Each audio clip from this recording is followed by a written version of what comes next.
Olá pessoal, esse é o canal Rota Default.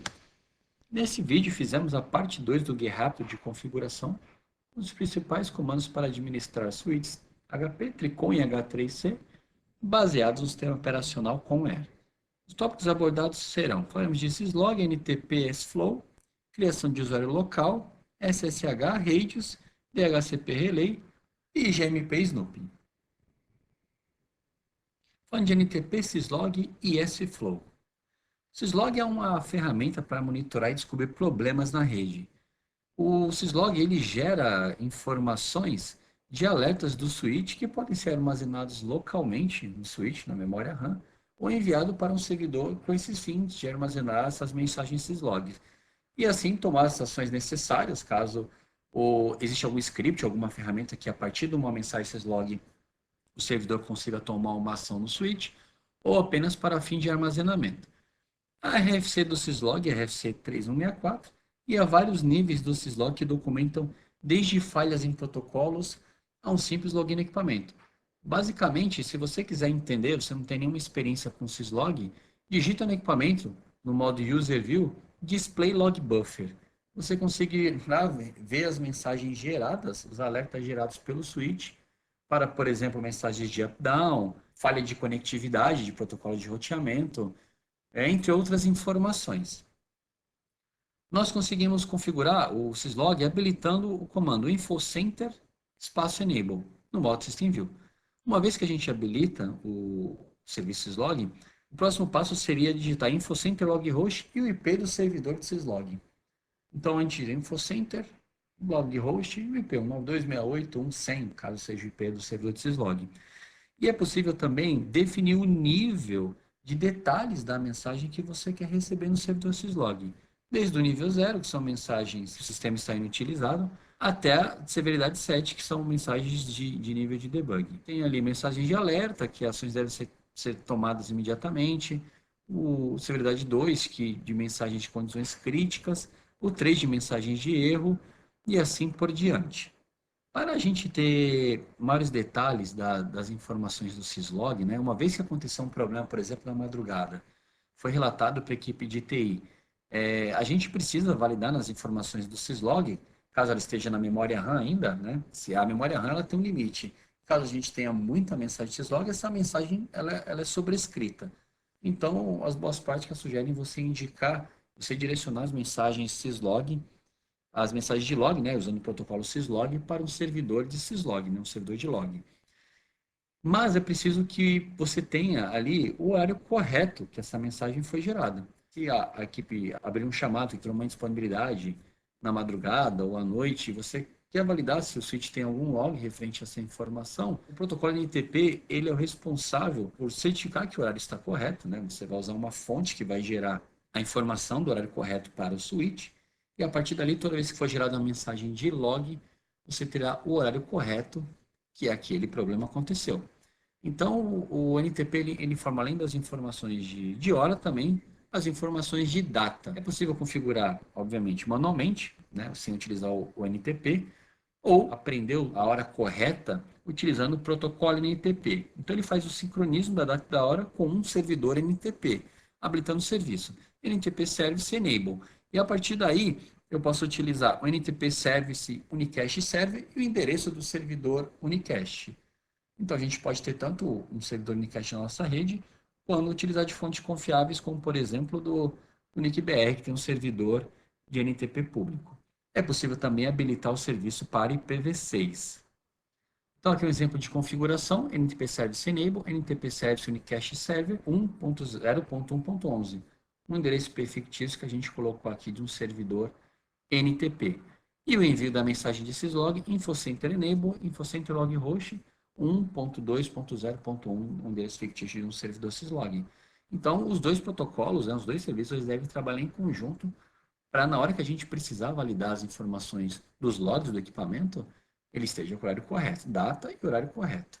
Um terceiro protocolo que eu gostaria de listar como parte importante é o SFlow. O SFlow ele é similar a outros protocolos no mercado, como por exemplo o NetFlow. O SFlow é utilizado para coletar e analisar estatísticas de tráfego. O que seria isso? Quando a gente faz um espelhamento de porta, né? A gente pega todo o tráfego da porta A e direciona para a porta B, faz uma cópia do tráfego da porta A para a porta B. Uma vez que a gente tem um servidor ou uma máquina que, por exemplo, com a Wireshark, a gente consegue visualizar todos os pacotes que estão batendo na porta da placa, né, da máquina que está com a Wireshark, e validar as informações dos protocolos, as mensagens trocadas, as mensagens de erro que acontecem na comunicação daquela porta. Só que com o espelhamento de porta, a gente tem a mensagem bruta enviada para a porta. Então, isso consome muito processamento da máquina e também a gente consome muito memória, processamento e espaço em disco para armazenar esse tráfego bruto que está batendo. Uma vez que você espelha, por exemplo, uma porta-tanque, você vai ter todo o tráfego espelhado com essa mensagem bruta.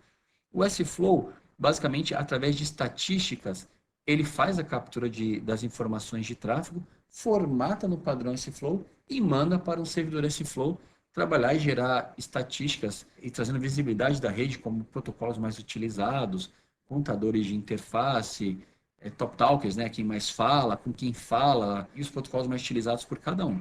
Então, ele traz visibilidade à rede por meio de amostras configuráveis, através de contadores, né, amostras de contadores ou amostras do fluxo.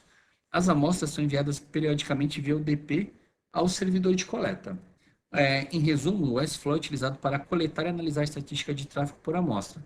O agente S-Flow combina contadores de interface e amostra de fluxo e os envia pela rede ao coletor S-Flow em datagramas UDP, direcionando esses datagramas para o endereço IP e a porta UDP do coletor.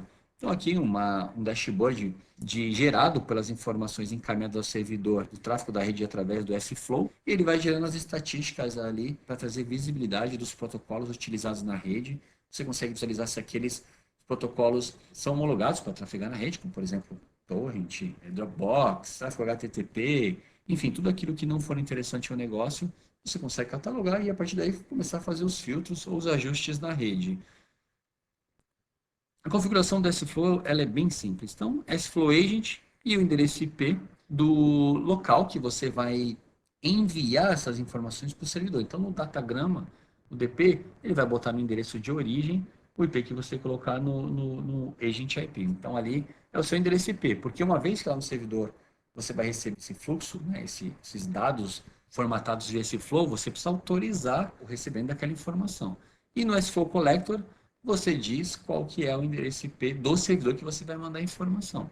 No caso ali, 3.3.2. Na interface que a gente quer começar a coletar, nós entramos, digitamos qual que é os intervalos em segundos da amostra que a gente vai utilizar. A gente consegue dizer que ele vai ser randômico, coleta das informações, o fluxo das informações, e a taxa de amostragem, que por padrão eles indicam para portas 10 gigabit, por exemplo, a taxa de amostragem de 4.000. E o S-Flow Flow Collector 1, que seria o grupo que a gente criou com as informações do servidor de coleta.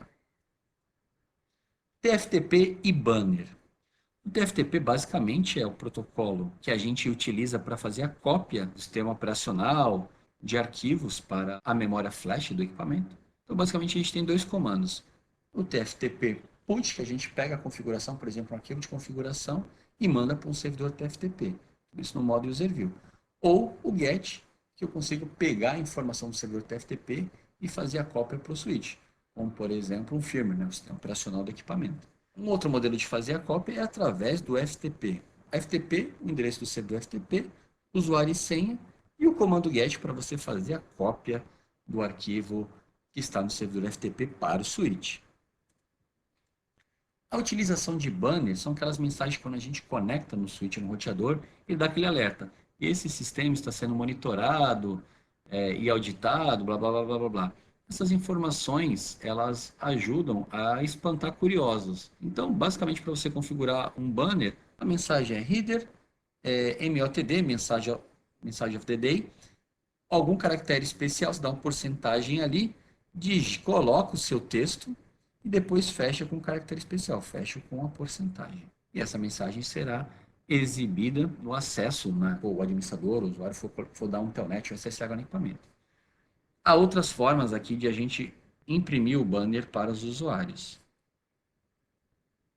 Configurando o usuário local e acesso SSH. Então, no Conver7, para eu criar um usuário, local user, Diego, password simple D13GO. No Concat ele já vai cifrar essa informação. Service type aqui diz quais serviços eu posso utilizar com esse usuário, Telnet, console SSH e o nível de autorização que ele tem. No caso aqui, Network Admin, eu posso fazer qualquer alteração do equipamento. E para poder habilitar a autenticação local, vou dentro da User Interface, VTY, que é responsável pelo Telnet SSH, e digito Authentication Mode Scheme. Authentication Mode Scheme basicamente diz, na falta de um servidor de autenticação remoto, como Radius ou Tacax, utiliza a base local. Dentro do Authorization Attribute, tem por padrão lá Network Admin, que permite ao administrador o acesso a todos os comandos do equipamento, e Network Operator permite ao administrador o acesso aos comandos de leitura do equipamento. Então, caso seja um usuário que não deva ter acesso de escrita, você coloca no Authorization Attribute Network Operator. Para habilitar o serviço Telnet, Telnet Server Enable. E a mesma coisa, dentro do User Interface eu consigo dizer se eu vou permitir Telnet apenas ou ao Telnet SSH. Authentication Mode, eu tenho um Mode Scheme, como dito anteriormente, mas eu posso também colocar nome, para não ter autenticação no Telnet SSH, ou posso colocar um password local, ele não vai consultar o usuário local, você vai colocar um password dentro do processo lá de acesso VTY. Habilitando o SSH Server Enable, e depois você gera a chave Public Key Local Create, DSA, ECDSA ou RSA, para poder gerar chaves. Dentro do User Interface, eu posso colocar protocolo inbound all, para ele permitir o SSH. No ConR5, para eu gerar RSA Local Key Pair Create, ele vai gerar chaves. Depois eu posso dizer ali Authentication Mode Scheme ou protocolo inbound. Crio o usuário, basicamente como na forma anterior, e eu atribuo aqui no modo global SSH Authentication Type Default. Configurando redes. A configuração de redes ela faz necessária quando a gente quer utilizar uma base de usuários remota. A gente tem um servidor que é responsável pela criação e administração dos usuários, né? Esse servidor de autenticação ele pode usar uma base criada nele mesmo, no servidor de autenticação, ou usar uma outra base remota, como o ODAP, por exemplo, ou qualquer outra coisa. O servidor Radius, ele é importante quando a gente tem diversos equipamentos, diversos usuários administrando, e a gente quer sair do modelo de ter um único usuário para todo mundo acessar o equipamento, e a gente vai dar um usuário para cada administrador do equipamento, mas a gente não quer, nós não queremos configurar em todos os equipamentos, todos os usuários, porque se sai um colaborador, a gente vai ter que tirar o usuário de todos os equipamentos e entra um novo colaborador, configurar em todos. Isso na administração fica impraticável. Então, a partir desse momento que você centraliza no servidor Radius, você apenas basta criar ou revogar um acesso dentro desse servidor Radius para os usuários da rede. Então, você precisa criar o Radius Scheme, coloca lá o servidor de autenticação de account, coloca a chave, né, para você autenticar com o servidor. Essa é basicamente uma senha para você configurar no servidor e no switch. E aqui o pulo do gato, username format with domain. Ele vai utilizar o domínio que você criar aqui. Então, o nome, por exemplo, Diego@cliente_x. Se você usar username format without domain, né, sem domínio, ele vai mandar conforme você digitar lá. Tá? Depois que eu crio o Radius Scheme, eu crio o domínio. Coloco lá Authentication Login, né, para você fazer a autenticação. Radius Scheme, vai fazer a autenticação dentro do domínio baseado em Radius. E o nome do Radius Scheme, no caso, cliente X. Depois eu dou um domain default enable cliente X. Ele vai habilitar isso aqui como padrão do switch. E Authentication Mode Scheme, se não tiver sido configurado, obviamente.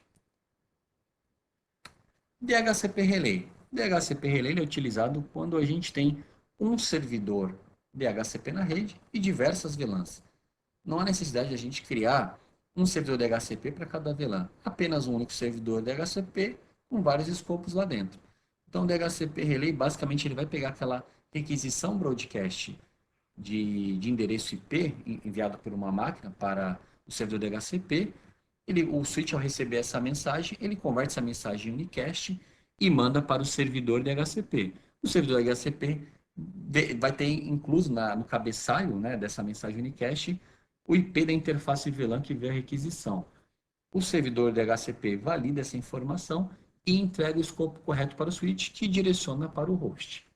A configuração é bem fácil. Então, DHCP enable, dentro de uma interface, por exemplo, interface VLAN, DHCP select relay, e aí eu digo o endereço do servidor DHCP. Basicamente isso na configuração do CONR7. A partir daí, se o servidor estiver na VLAN 1, por exemplo, né, com essa configuração na interface VLAN 10 e nas outras interfaces VLAN, ele vai direcionar essa requisição para o servidor DHCP.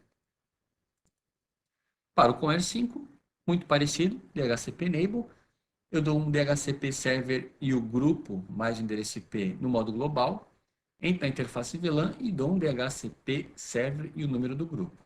Basicamente é isso que muda com a diferença do CONR7. Mas o processo funciona da mesma forma. IGMP Snooping. O protocolo IGMP é responsável para o host sinalizar ao roteador, ao switch core, que ele quer receber o fluxo multicast de uma determinada rede. A partir daí, o host ele sinaliza que ele quer receber o fluxo multicast e o switch core, o roteador, começa a encaminhar um fluxo multicast para aquele segmento. Então, o fluxo é gerado, por exemplo, na VLAN 10. Na VLAN 2, duas máquinas fazem requisição via IGMP, e aí o fluxo multicast é encaminhado para todo o segmento, então para toda a VLAN. Mas imagina que a gente tem um host não interessado em receber o tráfego multicast aqui. Para essas questões, o GMP Snooping habilitado no equipamento, como por exemplo no switch de acesso, ele consegue monitorar quais máquinas querem dar um join no grupo multicast. E a partir daí, ele filtra e encaminha o fluxo multicast apenas para as máquinas. Então, voltando, o GMP ele é responsável pela sinalização de que uma máquina quer receber um fluxo multicast. E o roteador, ele entrega aquilo lá para o segmento, para a VLAN ou para a porta.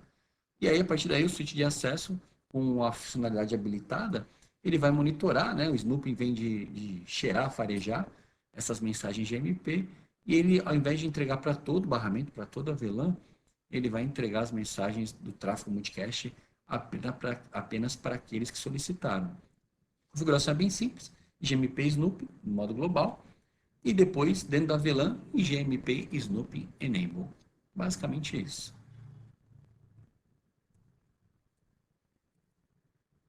Aqui um comando display, eu consigo validar, por exemplo, qual a porta que faz o uplink para o switch core ou roteador e quais portas solicitaram e recebeu o tráfego multicast. A partir daí ele vai encaminhar as mensagens multicast apenas do fluxo desejado, do grupo multicast desejado apenas para essas portas. Para mais informações, acesse computadores.com.br/ebook. Eu vou deixar aqui na descrição alguns artigos que fizemos sobre os assuntos listados nesse guia rápido para assuntos posteriores. Se você gostou do vídeo, deixa um like e eu agradeço a audiência até aqui. Até mais, pessoal.